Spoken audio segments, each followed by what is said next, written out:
Vous avez été nombreux à découvrir que le don de sang existe chez le chien. Et autant à me poser 1000 questions. Alors on va reprendre depuis le début. Pour qu'un chien puisse donner son sang, il ne suffit pas de tendre la patte. Il doit répondre à des critères très précis.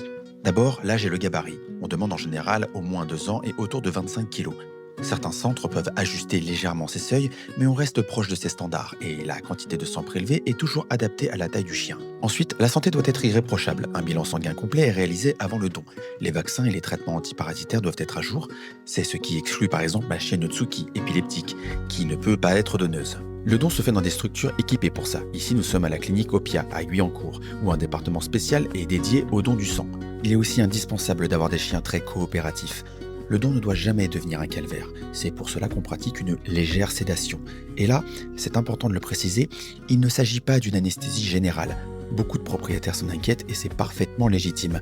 Ici, le chien n'est pas totalement endormi. Il est simplement apaisé, relâché pour ne pas stresser, ne pas bouger et vivre ce moment le plus sereinement possible. Et puis, point important, tout cela est entièrement gratuit.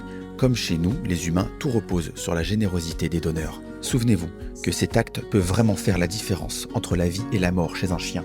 Quand on donne son sang, quand on le peut bien sûr, on entre discrètement dans la catégorie des héros. Même si là, la posture du héros est un peu spéciale, j'en conviens.